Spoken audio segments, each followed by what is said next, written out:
ഹരേ കൃഷ്ണ. നമുക്ക് കുറൂരമ്മേനെ കുറിച്ച് സംസാരിച്ചാലോ? എനിക്കറിയുന്ന കാര്യം, നിങ്ങൾക്കും ഒരുപാട് കാര്യങ്ങൾ അറിയണ്ടാവും.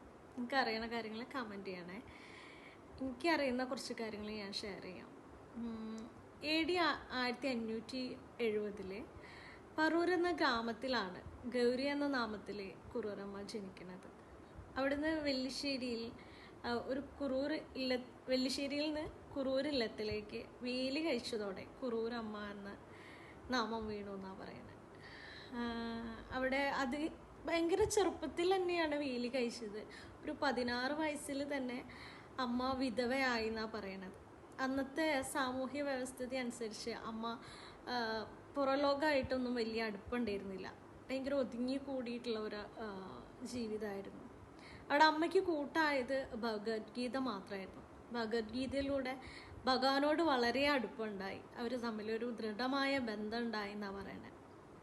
ശരിക്കും ഭഗവാൻ ആ നിഷ്കളങ്ക സ്നേഹത്തിന് മുന്നിൽ അമ്മയുടെ മനസ്സിൽ എങ്ങനെയാണോ ഭഗവാനെ കാണുന്നത്, ഒരു മകനെ പോലെ തന്നെയായിരുന്നു. അപ്പോൾ കുസൃതി കാണിച്ചും സ്നേഹിച്ചും കുറേ നാൾ അമ്മയുടെ മകനായിട്ട് തന്നെ ഭഗവാൻ ഉണ്ടായിരുന്നു എന്നാണ് പറയണത്. പൂ പറിക്കാനായാലും പൂജ വയ്ക്കാനായാലും എല്ലാറ്റിനും ഭഗവാൻ കൂടെ ഉണ്ടായിരുന്നു. ശരിക്കും പറഞ്ഞാൽ അമ്മ വളരെ സന്തോഷത്തിലൂടെ കഴിഞ്ഞിരുന്നൊരു സമയം. പക്ഷെ ചുറ്റുമുള്ളവർ കണ്ടിരുന്നതും ആ സ്നേഹത്തിനും ആ ഭക്തിയേനും കണ്ടിരുന്നത് ഒരു ചിത്തബ്രഹ്മ എന്ന രീതിയിലായിരുന്നു. അവിടുന്ന് അമ്മേനെ ഒറ്റപ്പെടുത്തുകയും അവർ കൂടെ ഉള്ള ബന്ധുക്കളൊക്കെ വേറെ താമസം മാറുകയും ഒക്കെ ഉണ്ടായി. അവിടുന്ന് കുറേ വർഷങ്ങൾക്ക് ശേഷം എന്താ പറയുക, അവസാന നിമിഷങ്ങളിൽ ഒരു AD 1640 ആ ഒരു കാലഘട്ടങ്ങളിലാണ് അമ്മയുടെ അന്ത്യം എന്ന് പറയുന്നത്. അതും ഭഗവാനോട് കൂടെ ഭഗവാന്റെ മടിയിൽ കണ്ണീര്, ഭഗവാന്റെ എന്താ പറയുക, ഭഗവാൻ കരഞ്ഞിരുന്നു. മടിയിലായിരുന്നു എന്താ പറയുക കുറൂരമ്മ അന്ത്യം അടഞ്ഞെന്നാണ് പറയണത്. അപ്പോൾ എന്തോ ഒരു ഭാഗ്യമായിരിക്കും അല്ലേ. അപ്പോൾ ഒരുപാട് എന്താ പറയുക ഓർമ്മകളൊക്കെ തന്ന് ഭഗവാനിൽ തന്നെ ചേർന്നു.